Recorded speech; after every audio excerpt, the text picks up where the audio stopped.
ಆಕೆ ಆತನ live in partner ಆಗಿದ್ಲು. ಫ್ರೆಂಡು ಅಂತಲೇ ಮಾಡಬಾರದು ಮಾಡಿದ್ರು. ಅಲ್ಲದೆ ವಿಡಿಯೋ ಕೂಡ ಮಾಡಿಕೊಂಡಿದ್ರು. ಅದೇ ಮಸ್ತಿ ಕುಸ್ತಿ ವಿಡಿಯೋ ಇದೀಗ ಆತನ ಸಾವಿಗೆ ಕಾರಣವಾಗಿದೆ.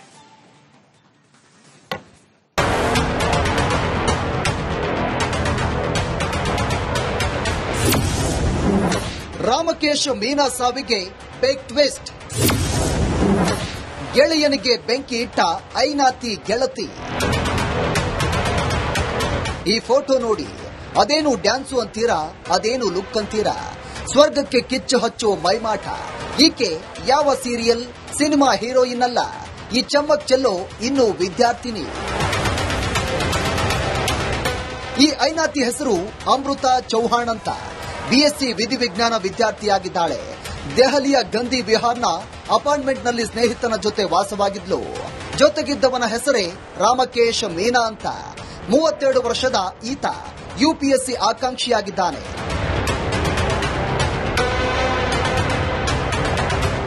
ಅದೇನಾಯ್ತು?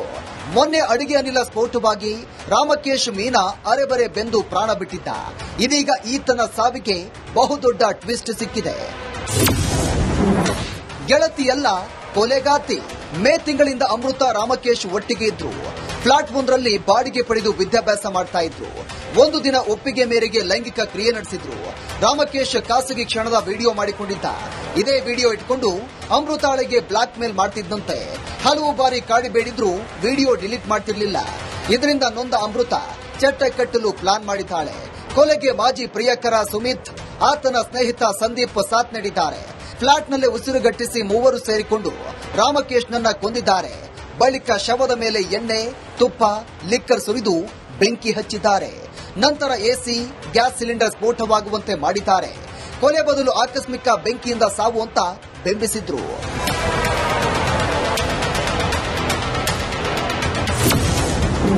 ಸಿಸಿಟಿವಿಯಿಂದ ಬಯಲಾಯಿತು ಕೊಲೆ ರಹಸ್ಯ.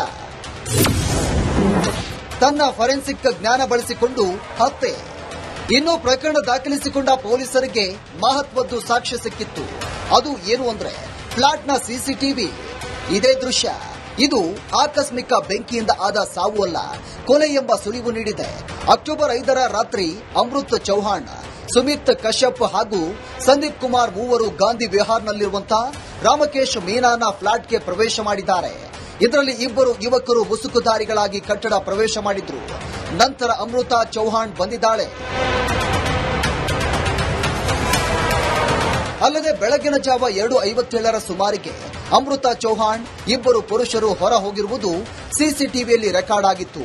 ಈ ಮೂವರು ಹೊರಹೋದ ಬಳಿಕವಷ್ಟೇ ರಾಮಕೇಶ್ ಮೀನಾ ಫ್ಲಾಟ್ಗೆ ಬೆಂಕಿ ಹತ್ತಿಕೊಂಡಿದೆ. ಇದು ಪೊಲೀಸರ ಅನುಮಾನಕ್ಕೆ ಕಾರಣವಾಗಿತ್ತು. ಪೊಲೀಸರು ಫರೆನ್ಸಿಕ್ ತಜ್ಞರ ನೆರವಿನೊಂದಿಗೆ ಕೇಸ್ ತನಿಖೆ ನಡೆಸಿದ್ರು. ಆಗ ಇದು ಆಕಸ್ಮಿಕ ಬೆಂಕಿಯಿಂದ ಆದ ಸಾವು ಅಲ್ಲ, ಬದಲಿಗೆ ಕೊಲೆ ಅನ್ನೋದು ದೃಢಪಟ್ಟಿತ್ತು. ಬಳಿಕ ದೆಹಲಿ ಪೊಲೀಸರು ಯುಪಿಯ ಮೊರಾದಾಬಾದ್ನಲ್ಲಿದ್ದ ಆರೋಪಿಗಳನ್ನು ಪತ್ತೆ ಹಚ್ಚಿ ವಶಕ್ಕೆ ತೆಗೆದುಕೊಂಡಿದ್ದಾರೆ. ಅಮೃತ ಚೌಹಾಣ್ನನ್ನ ವಿಚಾರಣೆಗೊಳಪಡಿಸಿದಾಗ ಆಕೆ ಕೊಲೆ ಮಾಡಿರುವುದನ್ನು ಒಪ್ಪಿಕೊಂಡಿದ್ದಾಳೆ. अक्टूबर को हमारे पास एक आग की कॉल आई थी कि एक ब्लास्ट होने से आग लग गई है. उसके बाद टीम वहां पे पहुंचती है और इनिशियली उसी हिसाब से तफ्तीश स्टार्ट होती है. There is a suspicion that it might not be an accident, it might be a murder. तो उसके बाद हम उस एंगल से वापस उसकी सर्च स्टार्ट करते हैं. हमने सीन ऑफ क्राइम तो सील ही किया हुआ था. एफएसएल से एग्जामिनेशन होता है और सीसीटीवी फुटेजेस हम लोग स्कैन करना स्टार्ट करते हैं. तो उसमें कुछ सस्पिशियस मूवमेंट्स हम लोगों को दिखती है. तीनों को हिरासत में लिया है, जिसमें एक तो महिला थी और 2 पुरुष थे.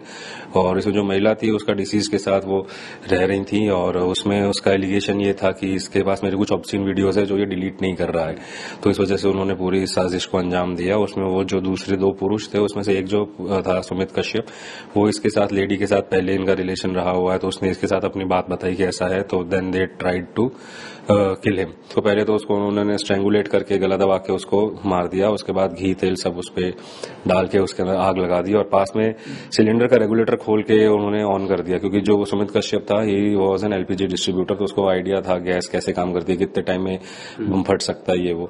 तो इस वजह से उन्होंने सिलेंडर वहां पे रखा और उससे थोड़े टाइम बाद वो निकलने में सफल हुए. ಏನೇ ಆಗಲಿ, ಐಎಎಸ್ ಅಧಿಕಾರಿ ಆಗುವ ಕನಸು ಕಂಡಿದ್ದ ರಾಮಕೇಶ್ ಮೀನಾ ಕನಸು ಕಮರಿ ಹೋಗಿದೆ. ಇನ್ನು ಅಮೃತ ಪೊಲೀಸರಿಗೆ ದೂರು ಕೊಡುವ ಬದಲು ಕೊಂದು ಜೈಲು ಸೇರಿದ್ದಾಳೆ. Bureau report, republic Kannada. ಆಕೆ ಆತನ ಲಿವ್ ಇನ್ ಪಾರ್ಟ್ನರ್ ಆಗಿದ್ಲು. ಫ್ರೆಂಡು ಅಂತಲೇ ಮಾಡಬಾರದು ಮಾಡಿದ್ರು. ಅಲ್ಲದೆ ವಿಡಿಯೋ ಕೂಡ ಮಾಡ್ಕೊಂಡಿದ್ರು. ಅದೇ ಮಸ್ತಿ ಕುಸ್ತಿ ವಿಡಿಯೋ ಇದೀಗ ಆತನ ಸಾವಿಗೆ ಕಾರಣವಾಗಿದೆ.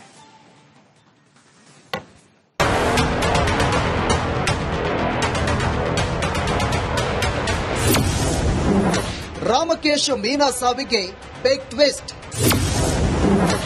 ಗೆಳೆಯನಿಗೆ ಬೆಂಕಿ ಇಟ್ಟ ಐನಾತಿ ಗೆಳತಿ. ಈ ಫೋಟೋ ನೋಡಿ, ಅದೇನು ಡ್ಯಾನ್ಸು ಅಂತೀರಾ, ಅದೇನು ಲುಕ್ ಅಂತೀರಾ, ಸ್ವರ್ಗಕ್ಕೆ ಕಿಚ್ಚು ಹಚ್ಚೋ ಮೈಮಾಟ. ಈಕೆ ಯಾವ ಸೀರಿಯಲ್ ಸಿನಿಮಾ ಹೀರೋಯಿನ್ ಅಲ್ಲ, ಈ ಚಮ್ಮಕ್ ಚೆಲ್ಲೋ ಇನ್ನೂ ವಿದ್ಯಾರ್ಥಿನಿ. ಈ ಐನಾತಿ ಹೆಸರು ಅಮೃತ ಚೌಹಾಣ್ ಅಂತ. ಬಿಎಸ್ಸಿ ವಿಧಿವಿಜ್ಞಾನ ವಿದ್ಯಾರ್ಥಿಯಾಗಿದ್ದಾಳೆ.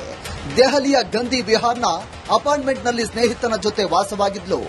ಜೊತೆಗಿದ್ದವನ ಹೆಸರೇ ರಾಮಕೇಶ್ ಮೀನಾ ಅಂತ. 32 ವರ್ಷದ ಈತ ಯುಪಿಎಸ್ಸಿ ಆಕಾಂಕ್ಷಿಯಾಗಿದ್ದಾನೆ.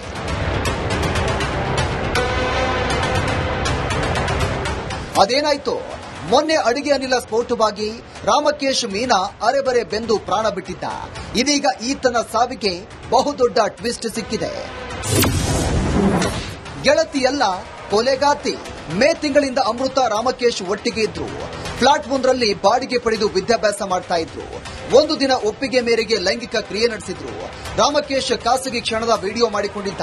ಇದೇ ವಿಡಿಯೋ ಇಟ್ಕೊಂಡು ಅಮೃತಾಳಿಗೆ ಬ್ಲಾಕ್ ಮೇಲ್ ಮಾಡ್ತಿದ್ದಂತೆ. ಹಲವು ಬಾರಿ ಕಾಡಿಬೇಡಿದ್ರು ವಿಡಿಯೋ ಡಿಲೀಟ್ ಮಾಡ್ತಿರ್ಲಿಲ್ಲ. ಇದರಿಂದ ನೊಂದ ಅಮೃತ ಚಟ್ಟ ಕಟ್ಟಲು ಪ್ಲಾನ್ ಮಾಡಿದ್ದಾಳೆ. ಕೊಲೆಗೆ ಮಾಜಿ ಪ್ರಿಯಕರ ಸುಮಿತ್, ಆತನ ಸ್ನೇಹಿತ ಸಂದೀಪ್ ಸಾಥ್ ನೀಡಿದ್ದಾರೆ. ಫ್ಲಾಟ್ನಲ್ಲೇ ಉಸಿರುಗಟ್ಟಿಸಿ ಮೂವರು ಸೇರಿಕೊಂಡು ರಾಮಕೇಶ್ನನ್ನ ಕೊಂದಿದ್ದಾರೆ. ಬಳಿಕ ಶವದ ಮೇಲೆ ಎಣ್ಣೆ, ತುಪ್ಪ, ಲಿಕ್ಕರ್ ಸುರಿದು ಬೆಂಕಿ ಹಚ್ಚಿದ್ದಾರೆ. ನಂತರ ಎಸಿ, ಗ್ಯಾಸ್ ಸಿಲಿಂಡರ್ ಸ್ಫೋಟವಾಗುವಂತೆ ಮಾಡಿದ್ದಾರೆ. ಕೊಲೆ ಬದಲು ಆಕಸ್ಮಿಕ ಬೆಂಕಿಯಿಂದ ಸಾವು ಅಂತ ಬಿಂಬಿಸಿದ್ರು.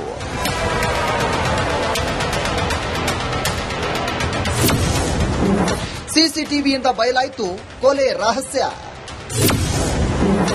ತನ್ನ ಫರೆನ್ಸಿಕ್ ಜ್ಞಾನ ಬಳಸಿಕೊಂಡು ಹತ್ಯೆ. ಇನ್ನು ಪ್ರಕರಣ ದಾಖಲಿಸಿಕೊಂಡ ಪೊಲೀಸರಿಗೆ ಮಹತ್ವದ್ದು ಸಾಕ್ಷ್ಯ ಸಿಕ್ಕಿತ್ತು. ಅದು ಏನು ಅಂದ್ರೆ ಫ್ಲಾಟ್ನ ಸಿಸಿಟಿವಿ. ಇದೇ ದೃಶ್ಯ. ಇದು ಆಕಸ್ಮಿಕ ಬೆಂಕಿಯಿಂದ ಆದ ಸಾವು ಅಲ್ಲ, ಕೊಲೆ ಎಂಬ ಸುಳಿವು ನೀಡಿದೆ. ಅಕ್ಟೋಬರ್ 5ರ ರಾತ್ರಿ ಅಮೃತ್ ಚೌಹಾಣ್, ಸುಮಿತ್ ಕಶ್ಯಪ್ ಹಾಗೂ ಸಂದೀಪ್ ಕುಮಾರ್ ಮೂವರು ಗಾಂಧಿ ವಿಹಾರ್ನಲ್ಲಿರುವಂತಹ ರಾಮಕೇಶ್ ಮೀನಾನ ಫ್ಲಾಟ್ಗೆ ಪ್ರವೇಶ ಮಾಡಿದ್ದಾರೆ. ಇದರಲ್ಲಿ ಇಬ್ಬರು ಯುವಕರು ಮುಸುಕುದಾರಿಗಳಾಗಿ ಕಟ್ಟಡ ಪ್ರವೇಶ ಮಾಡಿದ್ರು. ನಂತರ ಅಮೃತ ಚೌಹಾಣ್ ಬಂದಿದ್ದಾಳೆ. ಅಲ್ಲದೆ ಬೆಳಗಿನ ಜಾವ 2:57ರ ಸುಮಾರಿಗೆ ಅಮೃತ ಚೌಹಾಣ್, ಇಬ್ಬರು ಪುರುಷರು ಹೊರ ಹೋಗಿರುವುದು ಸಿಸಿಟಿವಿಯಲ್ಲಿ ರೆಕಾರ್ಡ್ ಆಗಿತ್ತು.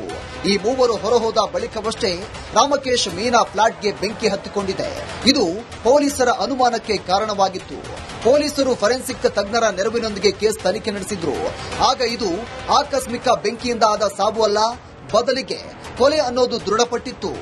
ಬಳಿಕ ದೆಹಲಿ ಪೊಲೀಸರು ಯುಪಿಯ ಮೊರಾದಾಬಾದ್ನಲ್ಲಿದ್ದ ಆರೋಪಿಗಳನ್ನು ಪತ್ತೆ ಹಚ್ಚಿ ವಶಕ್ಕೆ ತೆಗೆದುಕೊಂಡಿದ್ದಾರೆ. ಅಮೃತ ಚೌಹಾಣ್ನನ್ನ ವಿಚಾರಣೆಗೊಳಪಡಿಸಿದಾಗ ಆಕೆ ಕೊಲೆ ಮಾಡಿರುವುದನ್ನು ಒಪ್ಪಿಕೊಂಡಿದ್ದಾಳೆ. अक्टूबर को हमारे पास एक आग की कॉल आई थी कि एक ब्लास्ट होने से आग लग गई है. उसके बाद टीम वहां पे पहुंचती है और इनिशियली उसी हिसाब से तफ्तीश स्टार्ट होती है. There is